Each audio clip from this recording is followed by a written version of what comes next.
There is something unusual about the timing of the orphan trains. Not the trains themselves, and not the children on them. The unusual part is when they arrived, and where.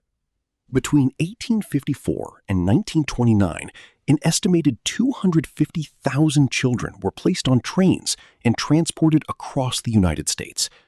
They were gathered primarily from crowded cities like New York, Boston, and Philadelphia, and then sent to rural towns, farming communities, and small settlements spread across the Midwest and the South. The official explanation has always been straightforward. These were poor children, orphaned, abandoned, or living on the streets, and this program was designed to give them a better life. Families in rural areas would take them in, give them shelter, and in many cases put them to work on farms. It was presented as a charitable solution to a social problem. And for a long time, that explanation was accepted without much question. But this is where it becomes unclear. When researchers begin to look closely at the documented arrival records of these trains, a pattern starts to appear. In a significant number of cases, the towns that received these children had recently gone through serious disruption. Not minor difficulties, but real, measurable destruction. Fires that had leveled sections of communities, floods that had displaced families and damaged infrastructure, economic collapses that had left towns weakened and underpopulated. And in the period shortly after these events, sometimes within weeks, sometimes within a few months, trainloads of children arrived, ready to be placed, ready to be absorbed into whatever remained of the community. This raises a question that is difficult to set aside. Were these children simply being sent to wherever space was available? That explanation is possible. Damaged towns would logically have empty homes and fewer residents.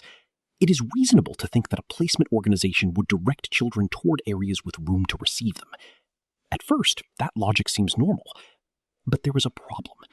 The consistency of the pattern, across different states, different decades, and different types of destruction, begins to feel like more than a practical response. It starts to look like something that may have been anticipated, or even planned. Most standard history books describe the orphan train movement as a well-meaning charitable effort, and perhaps that is exactly what it was.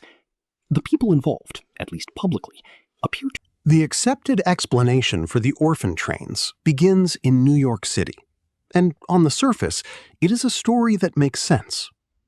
By the mid-1800s, New York was under enormous pressure. Immigration from Europe had been increasing steadily for decades, and the city's population had grown far beyond what its infrastructure could comfortably support. Poverty was widespread, housing was overcrowded, and caught in the middle of all of this were thousands of children, orphaned, abandoned, or simply born into families that could no longer care for them. These children lived on the streets, sleeping in doorways and alleyways, surviving however they could. The city had no adequate system to manage the scale of the problem. Something had to change. In 1853, a social reformer named Charles Loring Brace founded the Children's Aid Society. His idea was direct. Instead of trying to build institutions inside an already overwhelmed city, he would move the children out entirely. Rural families across the Midwest and the South had space, land, and a need for additional help. The children needed homes and stability. Brace believed that placing them with farming families would solve both problems at once, and so the trains began to move.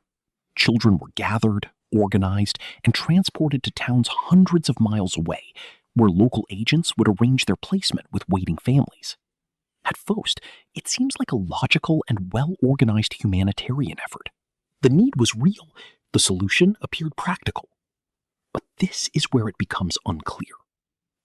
When you look at the towns that were actually selected to receive these children, the picture becomes harder to explain.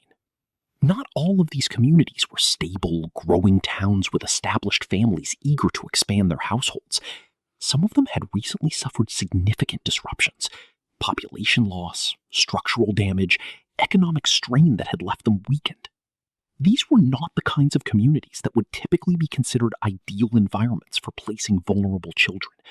And yet, they were chosen, repeatedly. When researchers began mapping the orphan train routes against historical disaster records, something started to emerge.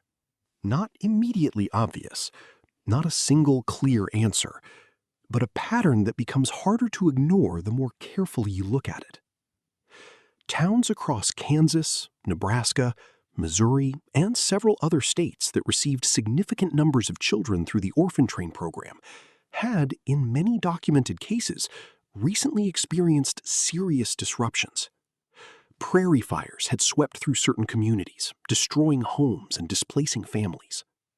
River systems in other areas had shifted or flooded, damaging infrastructure and forcing population movement.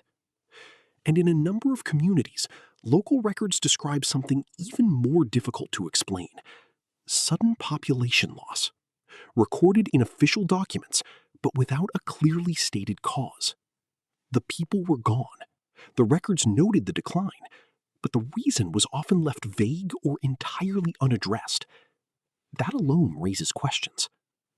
When a community loses a significant portion of its population and the records do not explain why, that is not a small detail to overlook. Now, it is important to approach this carefully. The 19th century in America was a period of frequent and serious natural disasters. Prairie fires were not rare. Flooding along major river systems happened regularly. Economic instability caused towns to shrink and sometimes disappear entirely. So, finding some degree of overlap between disaster-affected towns and towns that later received orphan train children is not, by itself, proof of anything unusual. Disasters were common. Orphan train routes covered large portions of the country. Some overlap would be expected, and pointing to that overlap alone does not make the pattern meaningful. But this is where it becomes unclear. What makes this particular overlap harder to dismiss is the question of volume. In several documented instances, the number of children delivered to a town did not simply fill available space in a general sense. The numbers aligned, closely and in some cases precisely, with the estimated gap left behind by the disruption.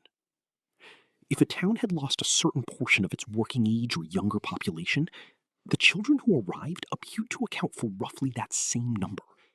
Not an excess, not a shortage.